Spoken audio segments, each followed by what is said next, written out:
자, 안녕하십니까.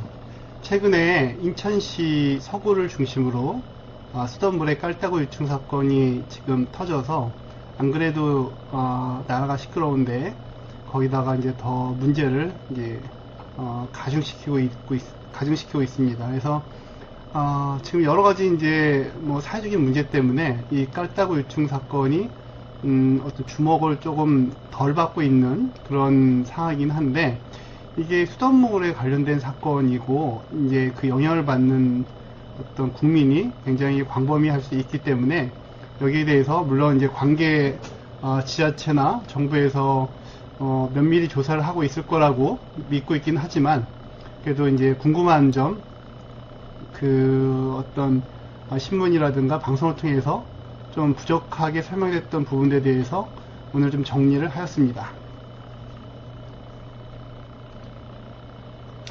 자, 깔따구라고 하는 거는 일종의 우리가 뭐 생물학적인 관점에서 봤을 때는 이거는 원생동물에 해당이 돼요. 이 원생동물에 해당이 되기 때문에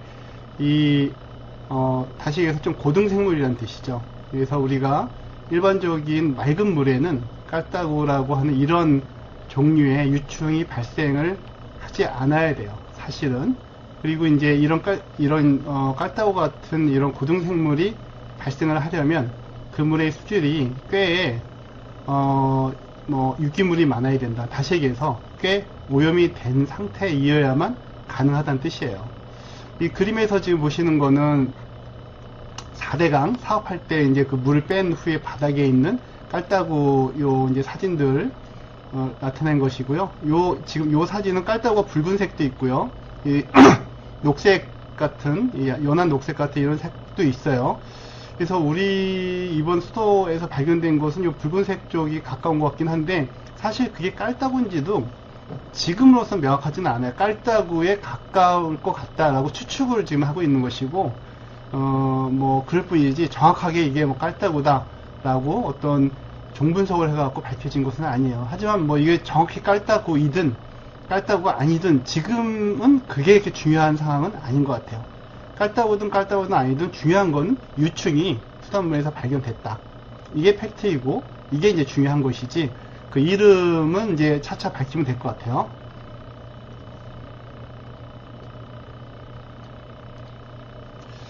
자, 최근에 요거는 이제 MBN에서 저희 MBN 뉴스에서 나온 깔따구에 대한 이미지가 되겠죠. 이와 같이 수돗물 이제 가정집이죠. 최종 수용체, 이제 물을 정수정에서 물을 깨끗하게 처리한 다음에 뭐 여러 개의 단계를 거쳐 갖고 보내주면 최종적으로 이제 수용하는 수용체는 가정이나 뭐 아파트, 빌라 이런 집인데, 그 가정집에 있는 필터에서 발견된 깔따구고요. 이건 물을 이제 수돗물을 받았을 때 받아서 이제 깔따구들을 모아놓은 거예요. 그래서 이런 어떤 형태의 깔따구가 있는데, 육안으로 보기에 상당히 좀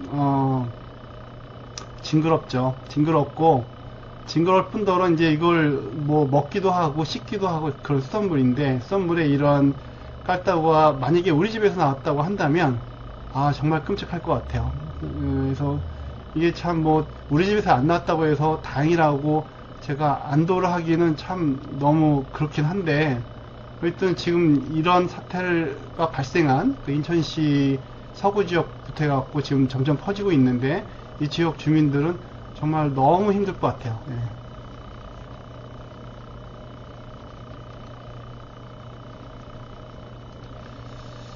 자, 다음은 요것도 마찬가지로 이제 뉴스에서 나온 화면 동영상을 캡처한 겁니다. 여기 보시면 여기 깔따구 부분이 있고, 여기도 이제 깔따구에 대한 이미지, 둘 다 이제 필터에서 있는 거예요. 필터에서 왜 하필 필터에서 깔따구가 발견되느냐?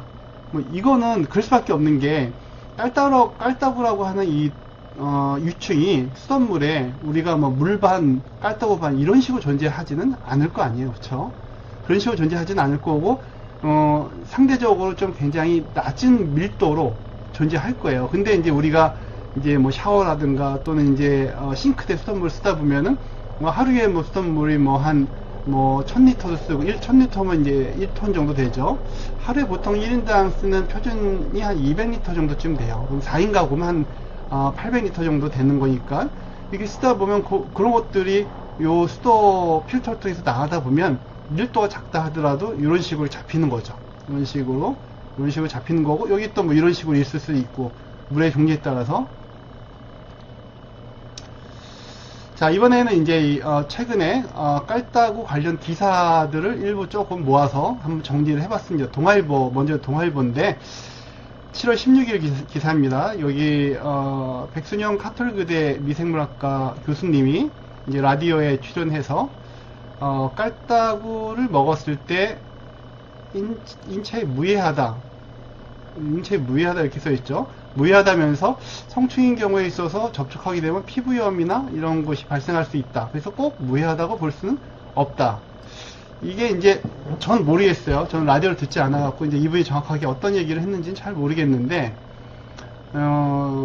이게 그냥 기사로만 보면 이게 무해하다는 건지 아니면 무해하지 않다는 건지 좀 애매모호하게 글을 써놨죠. 그렇죠?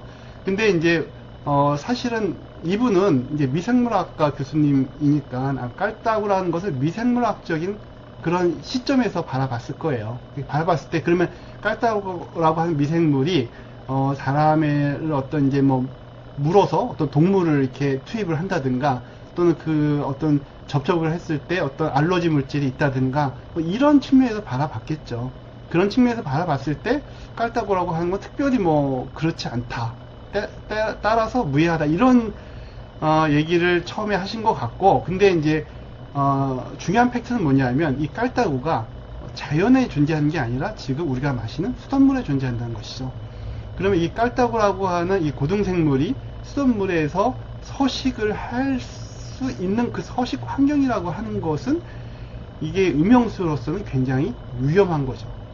따라서 결론적으로 위험한 거예요. 위험한 건데 이제 뭐 이분의 시점을 좀 다르게 본 것 같아요. 다음에 인천시에 따르면 수돗물에서 유충은 수온이 상승한 늦봄이나 초여름, 온도가 상승한다는 얘기죠. 온도가 상승했을 때 이런 동물들이 성장 속도가 빨라지는 건 상식이에요. 이건 뭐 당연한 얘기고, 그럼 덮개가 없는 저수조, 물통이 물속, 또는 고무호스의 고인물, 다시 얘기해서 어떤 저수통 같은데 외부에서 어떤 오염물질들이 유입될 수 있다. 물론 뭐 충분히 가능한 얘기죠. 예, 가능한 얘기인데, 근데 근데 너무 상식적인 얘기라서 뭐 굳이 이걸 기사로 이런 얘기 쓸 필요가 있었나 하는 생각이 좀 드네요. 다음에 이제 두 번째 아시아경제신문이고, 이거는 16일 날 시간은 15시에 이제 나온 건데, 깔따구 수돗물 사태가 터진 인천에서 194건의 신고가 접수됐어요. 이 중에서 최소 이제 90건이 확인이 됐어요. 나머지는 확인 중에 있다는 얘기예요. 뭐 다음 기사를 볼까요? 그리고 이것이 이제 지난 9일, 7월 9일이죠. 7월 9일에서 7월 15일까지 접수가 된 게 194건이 접수가 된 거예요. 그럼 194건 중에서 90건은 확실히 깔따구가 있는 거고, 나머지는 깔따구가 있는지 확인 중이에요. 이제 기사를 보면은 30건은 깔따구가 없는 거로 판정이 됐다고 해요. 그러면 이제 30건 해도 나머지 한 74건에 대해서는 지금 진행 중에 있다는 얘기예요. 74건 중에서 몇 건이 뭐 있고 없고 나중에 잘 모르겠지만, 뭐 반만 만약에 거기서 있다고 치더라도 그러면 이제 거의 뭐 한 140건 정도의 깔따구 사건이 확인이 된 거라고 볼 수 있는 거죠. 자, 여기서 우리는 두 가지 정도를 우리가 유추해 볼 수 있어요. 첫 번째 유추는 194건이라는 거예요. 여기서 이것은 이제 소수의 발견이 아니라는 거예요. 소수의 발견이 아니라 194건 정도면 꽤 많이 발견됐다는 얘기예요. 꽤 많이 퍼져서 발견이 됐다는 얘기예요. 이 얘기는 뭐냐면은 이 발생원이 어딘가를 이제 우리가 지금 조사를 하고 있고요. 밝혀내야 되는데, 그 발생원을 처음에 시작점부터 마지막 도착점까지 우리가 정리를 했을 때, 마지막 도착점은 이제 가정이 되겠죠. 그러면 가정에서 사용되는 어떤 필터나 이런 것이 혹시 문제가 있지 않을까? 또 여러 가지 원인 중에 하나가 될 수 있는데, 근데 만약에 그렇다면 이렇게 광범위하게 어떤 이런 깔따구 사건이 발생될 확률은 적어요.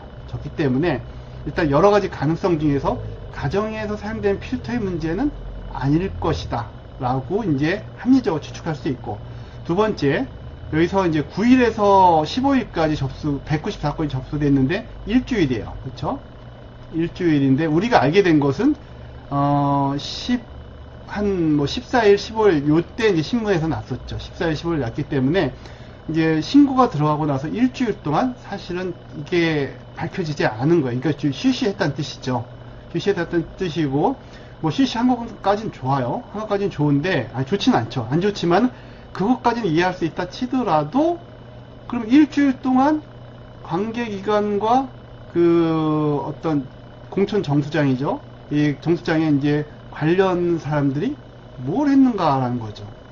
일주일이라는 시간이 그렇게 긴 시간이 아닐 수도 있지만, 이런 사안의 긴급성을 고려했을 때는 그렇게 짧은 시간만도 아니에요. 일주일 정도면.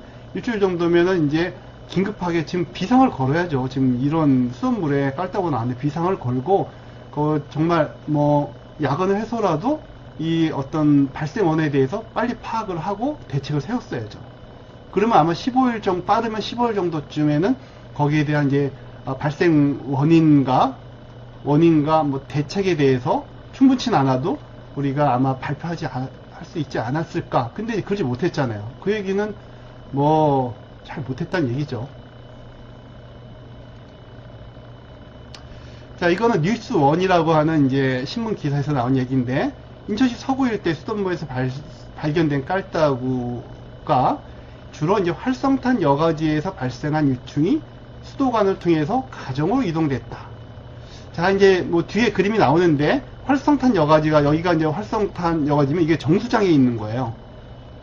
이 정수장에 있는 거고, 정수장에서 처리한 것이 이제 어떤 관로를 통해서 최종적으로 가정집으로 이렇게 이송이 되는 거예요. 근데 그럼 여기에서 생긴 깔따구가 이렇게 같이 이동이 돼 갖고 여기까지 이렇게 이동이 됐다, 이 얘기예요. 물론 충분히 가능성이 있는 얘기긴 해요. 근데 이제 발생원은 이 처리장에서 발생했을 가능성도 지금으로 봐서는 뭐 꽤 큰 것 같아요. 꽤 큰 것 같은데, 근데 여기뿐 아니라 이 관로에서 발생할 수도 있고요.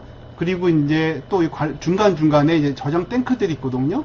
이 저장 탱크 안에서 여기 발생할 수도 있고요. 또 중간 관로에서 발생할 수도 있고, 여러 가지 포인트들이 있어요.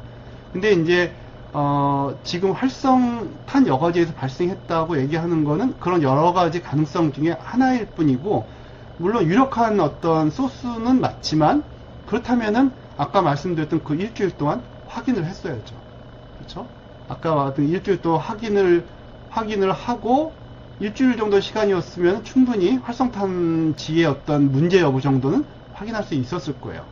있었을 텐데, 그러면 확인하고 결과를 얘기를 해줘야죠. 확인 결과? 그렇다? 아니다. 결과를 얘기해줘야 되는데, 여기서는 지금 활성탄에서 발생했을 거로 추정을 하고 있어요. 추정을 할 뿐이고, 결과를 확실히 그렇다 아니다 얘기를 못하고 있어요.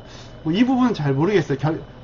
조사했는데 지금 말하기가 여러 가지 문제로 좀 애매해서 뭐 확정적으로 얘기를 안 하는 것인지, 아니면 정말 조사를 잘 못해서 어딘지 확실히 몰라서 추정을 하는 것인지, 어느 쪽인지 잘 모르겠는데 양쪽 다 문제죠.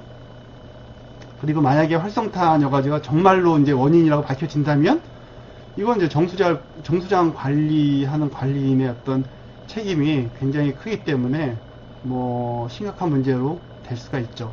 사실 지금 어디로 가든 심각해요. 이게 활성탄 여과지가 문제이어도 심각하고요. 활성탄 여과지